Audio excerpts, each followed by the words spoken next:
안녕하세요. 청취자 여러분들. 추워지는 날씨에 집구석에 틀어박혀서 사연만 주야장천 듣고 있다가 용기를 내서 저도 사연을 올려봅니다.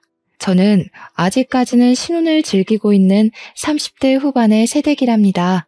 제가 진짜 어릴 때부터 기가 막히고 코가 막히는 일들이 엄청나게 많았거든요. 대부분 다 제가 가진 기 때문에 일어난 일들인데 이게 결혼하고 나서도 이어질 거라고 생각도 못했어요. 정말 재미난 일화들이 많아서 친구들이 라디오 사연을 올려봐라, 인터넷에 올려봐라 많이 추천을 해줬고요. 제 신상이 털릴까봐 차마 올리지 못하고 있다가 이렇게 익명으로 보낼 수 있는 곳이 있다는 걸 알고는 바로 글을 써봅니다. 제 이야기 한번 진득하게 들어주시고 재밌다고 해주시면 고맙겠습니다. 저는 어릴 때부터 기가 세다는 이야기를 들으면서 살았습니다. 왜 그런지는 모르겠는데 가끔 길에서 마주치는 할머니들이고 아줌마들이고 아따 조그마한 게 기가 세네 하는 말들을 하셨어요. 300안의 눈동자가 더 그런 이미지를 만들었나 싶기도 합니다. 제가 좀 흰자가 크거든요. 하도 듣다 보니까 그냥 그러려니 하고 살았는데 중학교 때 작은 소란이 한 번 있었습니다. 같은 반 친구네 집으로 숙제를 하러 갔는데 그 친구네 집이 무당집이었거든요. 집에 발을 들이고 친구네 엄마한테 인사를 딱 올렸더니 색동 저고리를 입고 머리를 틀어 올린 친구 엄마가 인상을 팍 쓰더라고요. 저한테 신이 들러붙는다고 당장 꺼지라고 파치랑 소금을 막 뿌리는 거예요.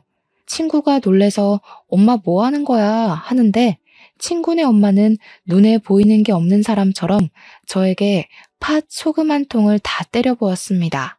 기가 어쩜 저리 세냐면서 부정타니 당장 신당에서 나가라고 소리를 막 지르더라고요. 다음에도 이런 봉변 당하기 싫으면 2번 다신 무당집 근처에도 가지 말라고 하면서요. 숙제를 하러 간 건데 그런 봉변을 당해서 너무나도 어이가 없었죠. 친구와의 사이도 자연스럽게 멀어지게 되었습니다. 고등학교에 진학해서부터는 자연스럽게 무당집 근처는 쳐다도 보지 않았습니다. 그때 무섭게 팥을 던지고 소금을 뿌리던 친구의 엄마 얼굴이 생각났기 때문이었죠. 저는 고등학교를 무사히 졸업하고 대학에 진학했고 남자친구가 생겼습니다.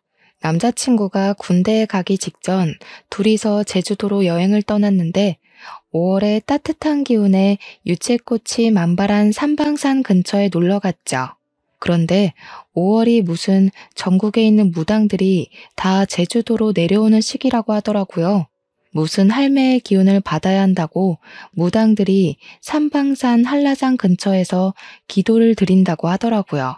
하필이면 날짜가 비슷하게 겹친 건지 한복이나 색동옷을 입은 딱 봐도 무당 같은 사람들이 여럿 있더라고요.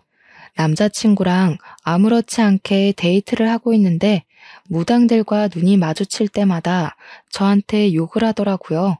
육실할년 신 넘어갈라 이러면서 저를 째려보고 떨어지라고 막 손을 허이허이 젓고 그랬어요. 도대체 저는 무슨 죄가 있다고 이런 취급을 받아야 하는 건지 여행까지 와서 기분이 잡쳤죠. 오죽하면 어떤 무당이 멀찌감치 서서 저한테 자네는 신을 모셔야 해. 생각 있으면 지리산 산신령님을 찾아와 하더라고요. 소름이 막 쫙쫙 돋는데 기가 너무 세면 큰 신들이 다 달라붙는다고 그래서 그런 거라고 자기 할 말만 하더라고요. 같이 여행 간 남자친구가 저한테 소름이 돋는다면서 너 정체가 뭐야? 우리 헤어져 하더라고요. 제주도 여행까지 가서 차인 사람 바로 접니다. 근데 그때까지는 그냥 어이가 없구나 하는 마음이 더 컸거든요. 여기서부터 제가 기가 진짜 세긴 세구나 하고 느끼게 된 사건이 또 벌어집니다. 제주도에서 결국 헤어짐을 맞이하게 된 남자친구가 저랑 헤어지고 나서부터 악몽에 엄청 시달린다고 하는 겁니다. 꿈에 귀신들이 나와서 그 여자는 어디 갔어? 그 여자 데려와 이런다는 거예요. 2달 만에 피골이 상접한 채로 나타나서는 다시 만나달라고 헤어지고 나서부터 귀신이 들러붙는 것 같다고 난리를 치더라고요. 잘못했다고 제발 만나달라고 애원을 하는데 진짜 정신 나간 놈인가 싶었습니다. 무당들 때문에 부정 탄다고 헤어지자고 하더니 귀신이 저 찾는다고 다시 사귀자는 게 말인가요? 그래서 정신 나갔냐고 내가 너랑 다시 왜 만나겠냐고 진절머리를 쳤죠. 가서 귀신 밥이나 차려주라고 내 앞에서 이럴 바에 굿이나 하겠다 했더니 진짜 구슬했대요. 그 뒤로 애가 밤에 잠도 못 자고 점점 말라가더니 나중에는 영양실조까지 왔다고 군대에서 탈영하겠다고 난리를 치고 했다네요, 글쎄. 결국에는 휴가 나와서 굿판 지대로 벌렸다고 하는데 학교도 자퇴해버려서 소식은 끊겼습니다. 솔직히 저도 좀 무섭긴 하더라고요. 그런데 귀신들이 절 찾는 것 치고는 평온한 일상을 보내면서 살고 있었답니다. 귀신을 본 적도 없고 그 흔한 가위 한번 눌려본 적 없었거든요. 우리 집도 독실한 기독교 신자들로 드글드글했고요. 귀신보단 확실히 사람이 더 무서운 거 아닌가요? 아무튼 저는 자퇴한 전 남자친구는 깔끔하게 잊어버린 채 대학 생활을 참 알차게도 보냈습니다. 제가 동아리 활동을 꽤 열심히 했는데 그 동아리가 바로 연극 동아리였습니다. 한 학기에 한 번 서툰 실력으로 공연도 올리면서 활기찬 동아리 활동을 하고 있었죠. 근데 소극장에 귀신이 많다는 소문이 슬금슬금 돌고 있었어요. 공연 중간에 소극장 조명이 갑자기 고장이 난다던가, 무대 뒤에서 소품이 제멋대로 움직인다던가, 객석에 매번 똑같은 자리에 소복 입은 여자가 앉아 있다던가 하는 소문이요. 진짜 소문이 사실인 것 마냥 무성하고 제가 연극 동아리 들어오기 전부터 있었던 선배는 귀신을 봤다고 우기기도 했어요. 근데 저는 4년 내내 동아리 활동을 진짜 열심히 했음에도 불구하고 귀신은 한 번도 못 봤거든요. 오죽하면 궁금해서 소극장에서 밤이라도 새워야 하나 싶을 정도였습니다. 일이 생겨서 야간 작업을 못하는 날이면 다음날 꼭 동아리 애들이 귀신을 봤다고 호들갑을 떨었거든요. 문제없던 조명이 갑자기 터져나간다던가, 소품을 잘 정리해뒀는데 만진 사람도 없는데 소품들이 제각기 떨어져 있다던가 하는 일이요. 제가 없을 때만 그런 일이 생기니까 귀신이 나를 따돌리나 싶을 정도였습니다. 아무튼 그게 동아리 활동에 열을 올리던 시점에 저는 새 남자친구가 생겼죠. 우리 동아리 사람은 아니었는데 연극영화과를 다니던 엄청 잘생긴 미남이 동아리 공연을 심심해서 보러 왔다가 무대에 선 저를 보고 반했다는 겁니다. 서툴게 대사 하나하나를 치는데 전공자의 느낌은 없어도 진심이 느껴지는 연기였다며 홀딱 반해버렸대요. 제가 뭐 청초한 분위기를 자아내는 그런 여자라나 뭐라나. 삼배가 아니라 귀신 눈깔 가졌다는 이야기는 들어봤어도 청초하다는 이야기는 처음 들어서 조금 우쭐했네요. 굳이 동아리 사람들끼리 하는 뒤풀이 자리까지 나타날 정도로 저를 쫓아다녔습니다. 우리 동아리가 연극 동아리임에도 불구하고 전공자들은 가입할 수 없었거든요. 아마추어들 기죽게 전공자가 들어오면 분위기가 파삭 삭는다고요. 남자친구는 연극영화과에 재학 중이라 당연히 우리 동아리에 가입은 할 수 없었죠. 그렇지만 저를 쫓아다니면서 잡일이라도 시켜달라고 허구한 날 동아리방 찾아와서 저한테 치근덕댔어요. 밥 먹자, 커피 먹자, 시험 공부 같이 하면 안 되냐 하면서요. 지는 시험도 우리랑 다르면서. 결국 사귀는 수순으로 가게 되었어요.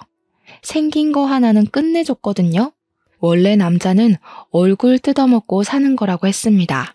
우리 엄마가요. 아무튼 그렇게 연애 잘하고 저는 대학교를 졸업하고 불문과 전공을 살려서 취직을 하게 되었습니다.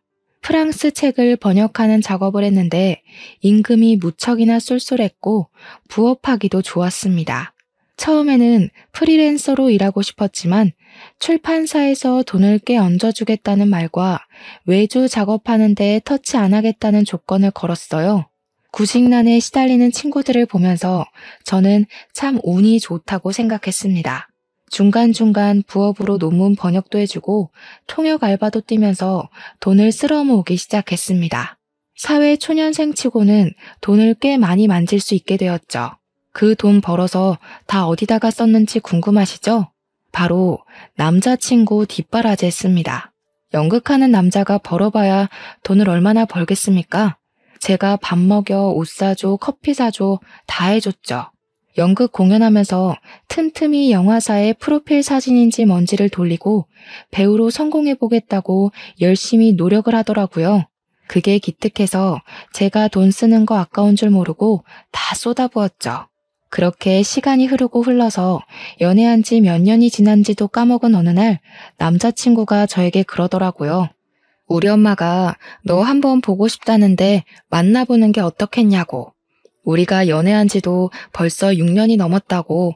나이도 나이였고 이 사람이랑 이렇게 만나다 보면 자연스럽게 결혼도 하지 않겠나 싶어서 고개를 끄덕였습니다. 잔뜩 긴장한 상태로 꽤 꾸미고 나가 남자친구의 엄마를 기다렸죠. 근데 멀리서부터 저를 한눈에 알아보고 다가온 어머님이 저를 보자마자 땡 하면서 싫은 소리를 픽 내뱉는 거예요. 기가 심상치 않다더니 진짠가 보네 하시는데 이게 다 무슨 소리지 싶었어요. 지금 남자친구 만나면서 기가 세다는 이야기를 단 한 번도 입에 올리지 않았고 무당집은 근처도 안 갔으니까 그럴 일이 없었는데 말이죠. 오죽하면 제주도로 여행 가자고 하길래 5월은 죽어도 안 된다고 피하기까지 했거든요. 우리 아들이 너랑 만나면 아들 기가 팍팍 죽는다고 하던데. 어머님 무당이세요? 저는 너무 놀라서 남자친구네 어머님께 무당이냐고 되물었죠. 저런 소리를 할 사람은 무당밖에 없으니까 합리적인 의심이었다고 생각했습니다. 그러자 어머님께서 하는 말이 무슨 소리냐고 내가 왜 무당이야? 하시면서 버럭 하시더라고요. 저는 왜 기분 나빠하는지도 이해가 안 가서 그냥 무당도 아니면서 왜 무당 같은 소리를 하고 있냐고 물어봤습니다. 그제야 이야기를 하시는데 본인이 사실은 점집을 열심히 다니고 있다면서 점 보러 다니는 거 좋아하냐고 물어보시대요. 그동안 무당들에게 당한 게 한두 개가 아닌데 제가 점 보러 다니는 걸 좋아할 리가 없지 않겠어요? 그래서 그냥 침착하게 저 기독교인데요. 무속신앙 같은 거 안 믿어요 했죠. 제가 무속신앙이라고 딱 잘라서 이야기를 하니까 어머님이 입을 삐죽 내밀고 말씀하셨습니다. 어디 하나 마음에 드는 구석이 없네. 무속신앙이라고 해도 신 잘 모시는 무당 만나면 예언자가 따로 없어. 마음에 드는 구석이 없으시면 이만 갈까요? 아니, 너는 무슨 만나자마자 바로 간다고 그러니? 너 번영이란다며? 우리 아들 뒷바라지 한다고 그러던데 계속 할 거니? 듣자 하니까 어머님이 말도 좀 생각 없이 하는 것 같고 은근히 기분이 나쁘더라고요. 막말로 제가 지 아들 먹여 살리고 있는 거나 마찬가지인데 저한테 고맙다고 빌어도 시원치 않을 판에 말이죠. 어차피 오늘 보고 안 볼 사람이 될 수도 있으니까 하고 싶은 말 다 하자 싶어서 저도 지지 않고 맞불 작전을 놨죠. 앞으로 어머님께서 뒷바라지 하실 거면 저는 그만두고요. 어머, 얘 말하는 거 봐라. 너 우리 아들 좋아서 만나는 거 아니야? 좋아서 만나는 건 맞죠. 안 좋아하면 가진 거 쥐뿔도 없는 거 왜 만나겠어요? 근데 연애하면서 시자 노릇하는 어머님까지 케어해야 하는 거면 별로 만나고 싶지 않네요. 어머나 세상에. 그 무당 말이 진짜 용하긴 용하다 얘. 말 한마디도 안 치고 또박또박 대꾸할 거라고 하던데 진짜 치는 법이 없어. 얘, 너 마음에 든다. 글쎄 그 무당이 뭐라 그랬는지 알아? 네가 우리 아들 기를 팍팍 잡아먹고 살긴 할 건데 절대로 우리 아들 굶기는 일은 없을 거라고 하더라고. 네가 장군 중에서도 완전히 대장군감이라지 뭐야? 이순신. 제가 이순신이라는 말에 마시던 커피를 뿜어냈습니다. 가까스로 정리를 하고 이순신이 뭐냐고 물어보니까 어머님이 엄청 뿌듯해하면서 그러시는 거예요. 우리 아들 쭉 만나면서 절대로 굶지 않게 해달라고요. 너만 믿는다? 이러시는데 이걸 좋아해야 하는 건지 말아야 하는 건지 제가 가만히 허허 웃고 있으니까 긍정의 의미로 받아들인 건지 나중에 점 보러 같이 가자고 하셨어요. 직접 얼굴 보고 사주 보는 게 좋다고 더 정확하게 알 수 있다고 하시는데 그건 거절했죠. 저 기독교인이라서 싫어요. 그런데 안 가요. 거기다가 제가 점집 가면 무당들이 신 떨어진다고 싫어하던데요. 하루 이틀 겪은 게 아니라서요. 이런 대화가 오고 가는 동안 남자친구는 어디서 뭐 했는지 궁금하시죠? 바로 옆에서 이게 다 무슨 대화야 하면서 눈알만 굴리고 있었습니다. 차라리 옆에 앉아있지 않았더라면 더 막 나갈 수 있었을 텐데 남자친구가 옆에 있어서 조용히 받아칠 수밖에 없었네요. 그나마 저는 면역이 조금 있는 대화라서 어머님이랑 이야기를 나눌 수 있었는데 제가 뭣도 모르는 애였다면 이게 다 무슨 소리야 하고 기겁을 했겠죠. 딱 우리 남자친구 얼굴이 그랬거든요. 이게 다 무슨 개뼈다귀 같은 소리야 하면서요. 그렇게 한 번 만나 뵙고 난 이후에 꾸준히 연락하고 귀찮게 하면 정리해야지 싶었는데 이상하리만치 연락이 없더라고요. 간섭도 없고 점집 가자는 이야기도 없고 그날 만났을 때는 제 머리채라도 붙잡고 갈 기세였거든요. 그 이후에 다시 어머님을 뵌 자리는 바로 상견례 자리였습니다. 1년을 더 연애하고 프로포즈를 받게 되었고 결혼을 하기로 했거든요. 7년이나 연애를 했으니 새로운 사랑을 찾기도 어려운 나이가 되었고 남자친구랑 그만큼 만나면서 싸운 일이 손에 꼽히는 정도라 잘 살 수 있을 것 같았어요. 양가 가족들 다 만나서 상견례를 어색하게 이어가고 있는데 시모가 또다시 무당 이야기를 꺼내는 게 아니겠습니까? 이제 결혼도 하기로 한 마당에 같이 점집에 가서 사주도 보고 궁합도 보자고 하셨어요. 우리 엄마는 모태신앙이신데 그 이야기를 듣더니 표정이 정말 썩더라고요. 대놓고 우리 집은 기독교 집안이라 그런데 안 갑니다 하고 잘라내는데 시모가 의견을 굽히지 않더라고요. 아이고 서로 믿는 종교가 다른 거지요. 서로 이해합시다 하면서 깔깔거리고 웃는데 우리 엄마도 더는 뭐라 못하셨어요. 내가 아주 좋은 날로 날짜를 받아왔는데 4월 셋째 주 토요일에 해야 애들 기가 싹 펴진답니다. 결혼식 날짜는 더 볼 것도 없이 그날로 하시는 겁니다. 시모의 말에 우리 아빠도 당황하고 엄마도 이게 무슨 번갯불에 콩 구워 먹는 소리지 하고 있는데 시부만큼은 평온하더라고요. 익숙하다는 그 행동에 저는 피식 웃음이 나올 것 같았죠. 결혼식 날짜 맞추는 거야 뭐 좋은 날이라고 하니까 우리 집에서도 알겠다고 하셨고 저도 별 생각 없이 알겠다고 대답했습니다. 상견례가 끝나고 집으로 돌아가는 차 안에서 엄마가 신경질을 부리시며 이야기를 했어요. 아니 믿을 게 없어서 선녀보살이니 아기동자니 그런 잡신을 믿는 거냐고요. 격떨어진다면서 무속신앙 믿는 사람들 중에 제정신인 사람을 못 봤대요. 굿한다고 돈 써, 부적 산다고 돈 써 하면서 구시렁거리는데 그렇게까지 비약할 일인가 싶긴 했습니다. 결국에는 4월 셋째 주 토요일에 결혼식을 올리고 만인의 축하를 받으면서 신혼여행길에 올랐습니다. 근데 공항에 도착하자마자 시모한테서 전화가 온 거예요.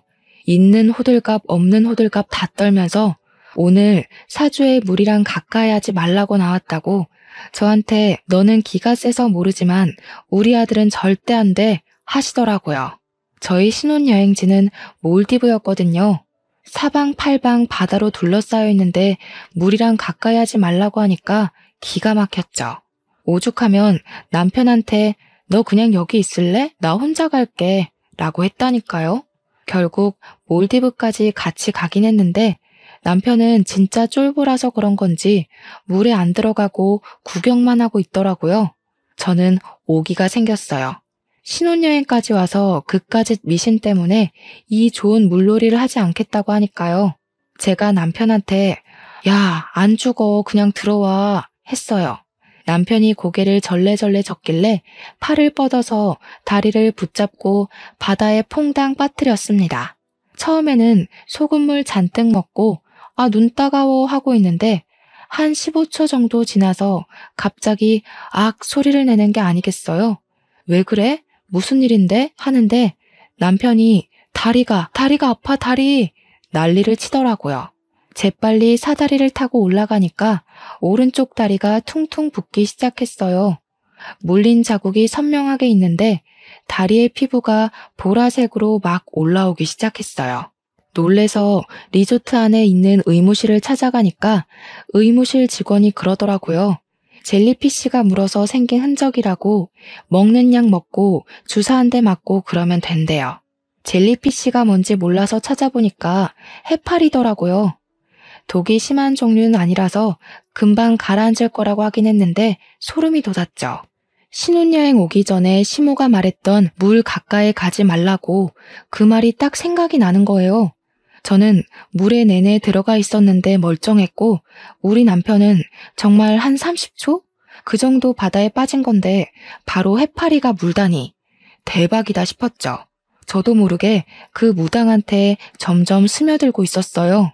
신혼여행 다녀와서도 시댁에 인사를 드리러 갔는데 시모가 저를 딱 보더니 오늘 사주에 고기 먹지 말라 그러더라 하시는 거예요. 평소에 고기 반찬 없으면 밥이 잘 안 넘어가는 저에게는 무척이나 시련처럼 느껴졌어요. 시모가 다 제 생각해서 차린 반찬이라며 풀떼기가 가득한 한 상을 차려주셨습니다. 대충 먹고 고기는 내일 먹자고 하시는데 초록색, 주황색 나물들을 보니까 한숨만 푹푹 나왔습니다. 온갖 나물 반찬에 밥 한 대 비벼서 대충 먹고는 못다한 이야기를 나누고 집으로 돌아왔죠. 제가 꼭 햄이라도 있어야 밥을 먹거든요. 고기 반찬 없으니까 밥이 잘 안 넘어갔어요. 배가 너무 고프고 뭐라도 먹어야겠다 싶어서 노점상을 들렀는데 때마침 닭꼬치를 팔고 있는 거예요. 남편이랑 신나서 둘이 닭꼬치를 배 터지게 먹고 집으로 돌아왔는데 그날 저녁부터 배가 너무 아팠어요. 식은땀이 줄줄 나고 배가 찢어질 것처럼 아프고 밤에 화장실을 8번 갈 정도로 설사를 계속했습니다. 다음날 몸무게가 3kg이나 빠져 있었어요. 놀래서 병원을 찾아가니까 탈수 증상도 있대요. 장염이라는 판정을 받고 일주일 내내 설사하고 토하고 난리 법석을 떨었습니다. 이쯤 되면 그 무당 진짜 용한 게 아닌가 하는 생각이 들더라고요. 고기 먹지 말랬는데 닭꼬치 먹어서 장염에 걸린 것 같았어요. 근데 무당이 그런 말을 했다고 했잖아요. 남편이 저랑 살면 기가 팍팍 죽을 거라고요. 우리 남편이 나름 연극 무대만큼은 오래 해가지고 불러주는 곳도 많고 연극은 꾸준히 하고 있었거든요. 그런데 남편이 준비하는 공연마다 자꾸 사소한 문제들이 불거지는 거예요. 같이 공연을 올리던 배우가 폭행 사건에 휘말리면서 공연 자체가 구설수에 올라서 일찍 막을 내리게 된다던가, 해외에서 공연 대본을 들여와서 공연하던 도중에 라이센스 문제로 소송이 걸려서 공연이 중단된다던가, 소극장에서 공연을 하던 와중에 조명 전선 쪽이 합선이 되면서 소극장에 불이 나서 전원이 대피하는 큰 사고가 있기도 했어요. 오죽하면 대학로 자체에서 삼재에 걸린 게 틀림없다고, 안 그러면 각 공연마다 이렇게 사건 사고가 터질 수 있는 거냐고 말도 나왔죠. 그런데 문제는 그 사건 사고가 터질 때마다 우리 남편이 꼭 그 자리에 있었다는 거였어요. 주위에서도 우리 남편 보고 운도 나쁘다고 모든 일에 다 껴있으니 마음고생 심했겠다고 위로 아닌 위로를 했죠. 문제는 구설수에 자꾸 휘말리니까 운빨 믿는 연출들이 우리 남편을 점점 기피하게 되고 작품에 불러주지 않게 되더라고요. 그게 다 결혼하고 1년 만에 일어난 일이었거든요. 저는 번역 일에 통역 알바에 승승장구하다 못해 각 세계의 정상들이 모여 하는 회담 자리까지 초청받아서 통역 일을 했거든요. 프랑스어 통역가로도 이름을 펄펄 날리고 번역 작가로도 날리고 있었는데 우리 남편은 저랑 다르게 확 죽어가고 있었던 거죠. 제가 이름을 날릴수록 남편은 구설수로 이름을 날리기 시작했고요. 오죽하면 우리 시모가 우리 아들 기 다 빨아먹는다면서 눈물을 짓기도 했고요. 저한테 눈치 주는가 싶다가도 그래도 네가 우리 아들 먹여 살린다니까 믿어본다면서 제 손을 꼭 잡기도 하셨어요. 한 가지만 하시지 이랬다가 저랬다가 하니까 저도 좀 기분이 별로였죠. 시모가 은밀하게 저한테 부모한테도 못 얻어먹을 밥상을 제가 차려줄 거라고 했대요. 남편이 점점 집에 있는 시간이 길어지니까 시모가 슬슬 아이 타령을 하기 시작했습니다. 저한테 넌지시 아이 계획은 언제 세울 거냐고 점 보러 가게 말을 해달라고 하는데 별 생각 없었거든요. 그때까지만 해도 제가 일을 열심히 하고 있고 불러주는 데가 많다 보니까 아이 생각은 전혀 하지도 않았죠. 그랬더니 시모가 제 눈치를 슬쩍 보면서 무당이 그러던데 신혼 때 빨리 아이를 가져야 그나마 길을 나눠서 아들 일이 잘 풀릴 거라고 했다고요. 제가 돈을 쓸어 담고 잠도 못 잘 정도로 바빠 죽겠는데 임신할 때는 아니다 싶었죠. 좀 더 있다가 가질 예정이라고 두루뭉술하게 대답을 했더니 시모가 눈치를 줬어요. 애 낳기 전까지는 우리 아들이 내내 피가 마를 일만 가득하던데 하면서요. 예, 그러면 내가 부적 쓴 거 있는데 그거라도 좀 들고 다니면 안 되겠니? 이러면서 하도 귀찮게 굴길래 알겠다고 했습니다. 길을 눌러주는 부적이라고 하면서 꼭 지니고 있으라고 신신당부를 하길래 가방 속에 넣어두고 다녔어요. 그런데 그 부적을 들고 다니면서부터 저한테 이상한 일들이 벌어지기 시작했습니다. 멀쩡한 길을 걸어가다가 갑자기 튀어나온 돌부리에 걸려서 자빠지거나 하는 그런 운 나쁜 일들이요. 분명 돌부리를 본 적도 없는데 갑자기 넘어지고 생전 처음으로 침대 모서리에 발가락을 찧어서 부러진다거나 하는 일이요. 오죽하면 제가 통역 일을 하러 나가야 하는데 발가락이 갑자기 부러지는 바람에 걸을 수가 없게 된 거죠. 중요한 자리였는데 결국 동기한테 일을 떠넘길 수밖에 없었습니다. 그날 피눈물이 날 것 같은 기분을 맛보았죠. 근데 웃긴 건 저한테 그런 사소한 불행한 일이 벌어질 때마다 남편한테는 일이 쑥쑥 들어오기 시작한다는 거였어요. 갑자기 작품이 2개나 들어오고 제가 발가락이 부러졌을 땐 글쎄 영화 조연자리의 캐스팅이 떡하니 된 거죠. 순간 찜찜한 마음이 확 치솟았어요. 이러다가 내가 죽는 거 아닌가? 내가 큰 사고를 당하고 남편이 영화 주연 맡고 그런 거 아닌가? 하는 생각이요. 그래서 어떻게 했냐고요? 부적을 태워버렸습니다. 또 어디서 주워들은 건 있어가지고 그걸 태워야지만 화를 피할 수 있다고 하더라고요. 그래서 활활 잘도 태웠죠. 그 이후에 우리 남편은 연기력에 문제가 있는 것 같다고 영화 자리에서 잘리게 되었고요. 공연 하나는 무산되고 아동극 하나 덜렁하게 되었습니다. 우리 남편이 꼴에 자존심은 있어서 절대로 아동극은 안 하겠다고 했는데 일자리가 없으니까 하게 되더라고요. 호랑이 분장하고 어흥어흥하고 있는데 제법 귀엽긴 했습니다. 남편의 소식을 들은 시모가 아니 왜 잘 나가다가 고꾸라지는 거지? 하면서 저한테 부적 어쨌냐고 물어보더라고요. 태워버렸다고 했더니 제 등짝을 때리고 난리가 난 거예요. 그게 얼마짜린데 그걸 태우냐고요. 발가락 부러지고 액땜했다 싶어서 태워버렸다고 하니까 저를 표독스럽게 째려보더라고요. 예, 너 임신하고 싶으면 입던 속옷 들고 오란다. 지금 입고 있는 팬티 좀 벗어서 나한테 주렴 보살님 갖다 드리게. 어머님 노망 났어요? 뭘 달라고요? 그 무당 변태 아니에요? 그러니까 시모가 노발대발하면서 어디 그런 막말을 뱉냐고 하늘이 노하시니까 얼른 바닥에 침을 퇴퇴 뱉으라는 거예요. 어이가 없어서 시모를 기가 막히다는 얼굴로 쳐다봤죠.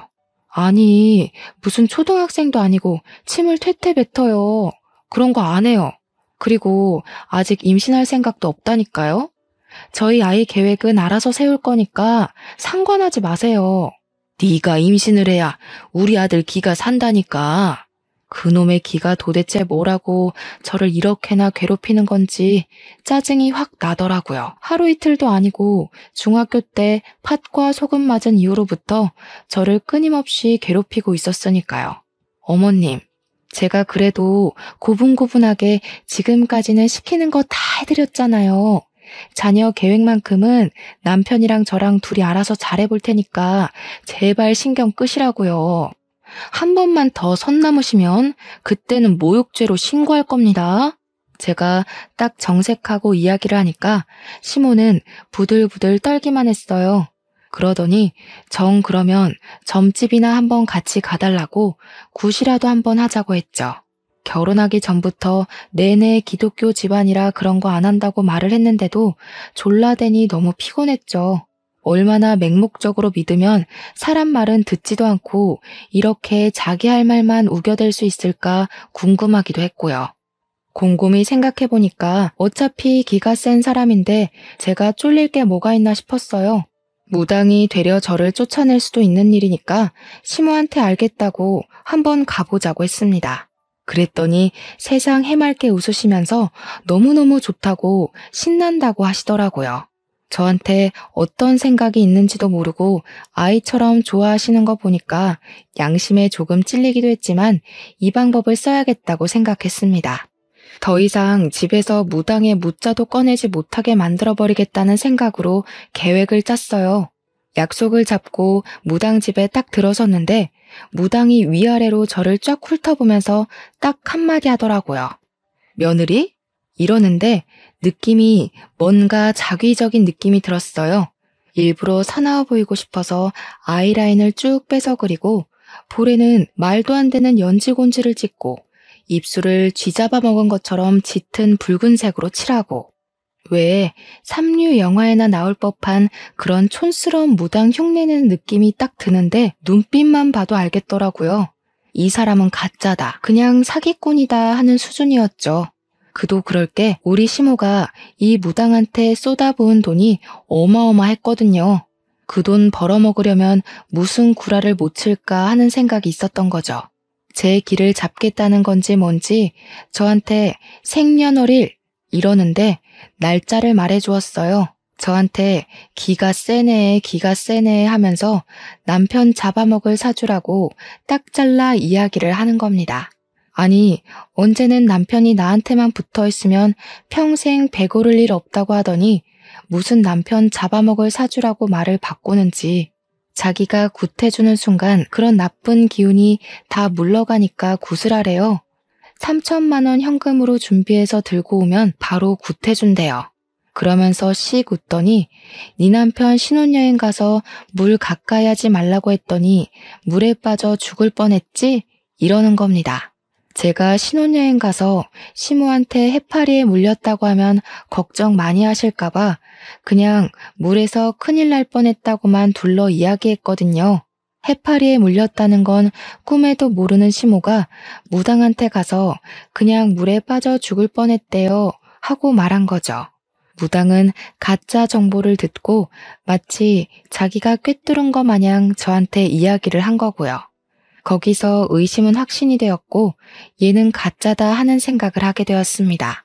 확실하게 길을 눌러버리려고 저는 고개를 끄덕이면서 물에 빠져 죽을 뻔했죠 라고 대답을 했어요. 그게 다 너한테 더러운 물귀신이 들러붙어서 그런 거야.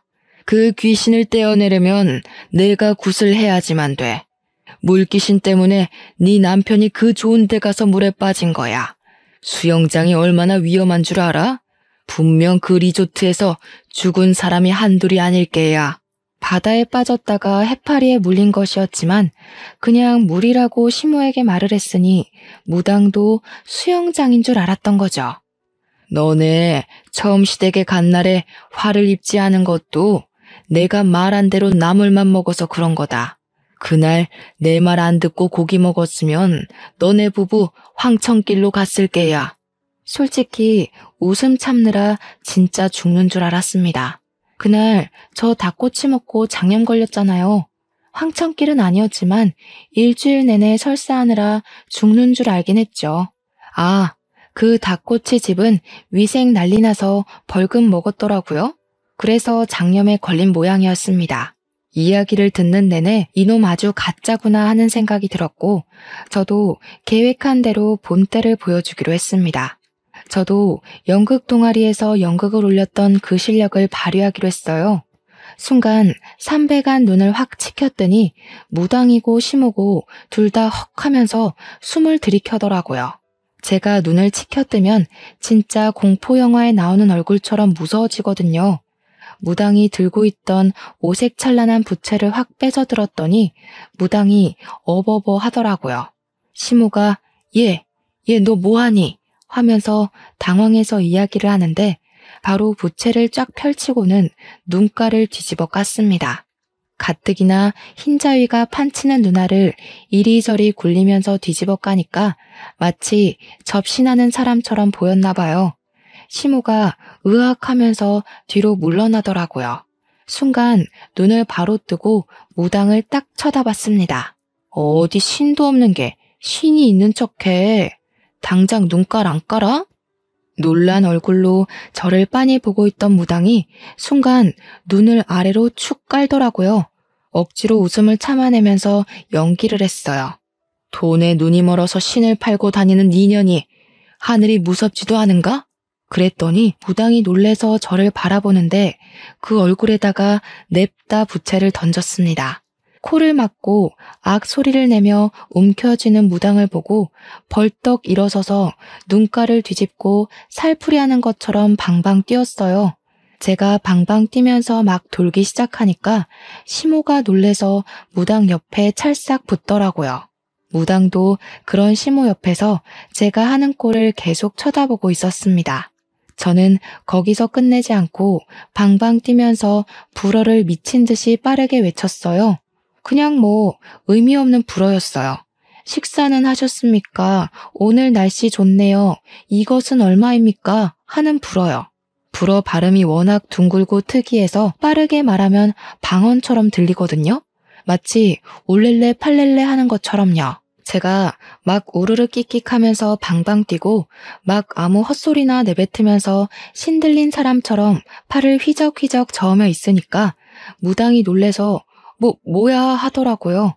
그때를 놓치지 말고 무당 앞으로 달려가서 어디 하늘신 앞에서 구라를 치냐? 손모가지 확 분질러버릴까? 하면서 무당 손목을 팍 때렸죠. 무당이 저한테 무릎을 꿇더니 아이고 죄송합니다. 잘못했습니다. 살려주십시오 하는 거예요. 시모는 황망한 눈빛으로 무당 한 번 저 한 번 쳐다보고요. 우리 며느리 귀신 들린 거야? 무당한테 조용히 이야기를 하는데 무당은 계속 엎드려서 살려주십시오 잘못했습니다만 반복했어요. 근데 사실 저도 언제까지 귀신 들린 척하고 있을 수 없잖아요.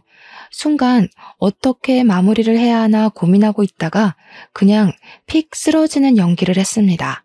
쓰러질 때 허리를 좀 세게 부딪혀서 아프긴 했지만 확실한 효과를 주기 위해서는 이 방법이 최고였거든요. 제가 기절한 사람처럼 가만히 누워있으니까 멀찌감치 벌벌 떨고 있던 시모가 저한테 슬금슬금 기어왔어요. 저기 하늘신? 며느님? 아가야? 별 호칭으로 저를 다 부르더니 무당한테 119 불러야 하는 거 아니냐고 하더라고요. 119까지 오면 큰일 날 것 같아서 눈을 번쩍 떴습니다. 제가 기척 없이 눈만 번쩍 뜨니까 시모가 또 놀래가지고 뒤로 확 물러나더라고요. 그러고는 태연하게 일어나서 자리에 딱 앉고는 아무 일 없었다는 듯이 가만히 있었죠. 시모랑 무당이랑 눈만 껌뻑껌뻑 뜨고 저를 보고 있었어요. 저는 해사하게 웃으면서 어우 왜 이렇게 덥죠? 했어요. 방방 뛰었으니 숨도 차고 덥기도 덥더라고요. 왜 그렇게 저를 보세요? 무슨 일 있었어요? 왜요? 그러니까 다시 시모가 무당한테 철썩 붙더라고요. 그제야 무당이 목을 킁킁 가다듬고 안 놀란 척하면서 저에게 말을 했죠. 방금 신이 왔다 가셨나 봅니다. 뭐야? 진짜 귀신 들린 거야? 귀신이야? 귀신? 예, 기억 안 나니? 응? 제가 무슨 소리를 하는 거냐고 웃으면서 이야기를 하다가 갑자기 딱 정색을 했죠. 제 표정이 바뀌니까 시모가 히익 하고 숨을 들이켰어요. 다른 건 모르겠는데 제가 구라치면 손모가지 자른다고 한 거는 기억이 나네요. 됐수다. 돈 안 받을 테니까 앞으로는 이 근처도 오지 마시오. 내가 감히 보고 말고 할 사람이 아니니까. 당신 시어머니고 당신이고 앞으로는 제발 2번 다시는 이쪽으로 오지도 마. 머리도 두고 자지 마. 결국 시모랑 저랑은 쫓겨났고요. 당연하게 소금도 맞았습니다. 시모는 이게 다 무슨 일이냐고 뭐가 뭔지 모르겠다고 하면서도 제 옆으로는 안 오시더라고요. 그 뒤로 어떻게 됐는지 궁금하시죠? 시모는 그날 이후로 점집에 점도 꺼내지 않게 되었습니다. 저한테는 물론이고 가족들한테까지도 무당 타령, 점집 타령, 부적 타령, 굿 타령 전부 다 뚝 그치셨어요. 시부가 하도 궁금해서 요즘은 왜 점보러 안 다니냐고 물어봤더니 시모가 갑자기 소름이 돋는다면서 팔을 막 문지르시더래요. 그러면서 우리 집에 큰 신이 사는데 무슨 점을 보러 가냐고 됐다고 이제 그런 거 안 믿는다고 했대요. 큰 신이 산다는 게 뭐야? 하면서 시모한테 되물으니 저한테 물어보라고 했다는 거예요. 시부가 궁금해서 못 참겠다며 그날 점집 같이 가서 도대체 무슨 일이 있었던 거냐고 하더라고요. 너네 시엠이 말이다. 어떻게 점집 끊게 만든 거냐? 내가 카드를 잘라버리고 현금을 막아버렸을 때도 꾸역꾸역 빚내서 가던 사람인데 말이야. 남편도 도대체 어떤 방법을 쓴 거냐고 궁금하다고 난리를 치길래 결국 이실직고했죠. 시부랑 남편만 몰래 불러놓고 신들린 연기 한번 보여주니까 둘 다 침만 꿀꺽 삼키더라고요. 남편이 저한테 그랬어요. 너처럼 연기 기가 막히게 하는 비전공자가 있는데 내가 연기로 먹고 살 수 있겠냐? 시부도 저한테 여우주연 상감이라며 박수 신나게 쳐주셨고요. 그 이후로 남편은 예전처럼 다시 연극판에서 공연 들어오는 거 열심히 하고 항상 감사하며 살고 있고요. 저는 늘 그랬던 통번역일 하면서 누구보다 알차게 시간을 보냈어요. 아, 얼마 전에는 양가에서 그렇게 바라고 바라던 임신까지 했습니다. 열심히 기타령하던 시모는 당연히 그런 이야기 쏙 들어갔고요. 그 틈을 타서 우리 엄마가 시모 모시고 교회 다니기 시작했어요. 어차피 신 믿는 거 좋아하시면 예수님이나 믿자고요. 다행히 예배 보는 게 또 재미있으신지 두 분이 단짝처럼 교회 봉사도 하시고 잘 지내고 계신답니다. 제 이야기 어떠셨나요? 무속신앙 믿는 시모 제대로 퇴치했죠? 이만큼 확실한 방법도 없는 것 같습니다. 여러분도 저와 비슷한 일을 겪고 계신다면 간단한 불어 몇 개 외워서 해보셔요. 생각보다 간단하고 조금의 쪽팔림만 참아낼 수 있다면 최고의 선택이라 믿어 의심치 않습니다. 점 보는데 몇 천만 원을 쏟아부었다는 우리 시모도 한 방에 나가 떨어졌으니까요. 이제 저는 남편이 제 기에 눌려 산다는 이야기도 아이를 낳으면 기가 나눠진다는 이야기도 믿지 않습니다. 그저 각자의 자리에서 충실하게 하루하루를 살다 보면 서로 좋은 일이 언젠간 터지겠죠. 남편도 꾸준히 노력하고 있으니까 그 자리에서 더 좋은 배역을 맡아 연기할 날이 올 거라고 믿어요. 저도 더 열심히 일해서 우리 가족 먹여 살리는데 힘써 보겠습니다. 저는 여기서 마무리하도록 하겠습니다. 감사합니다.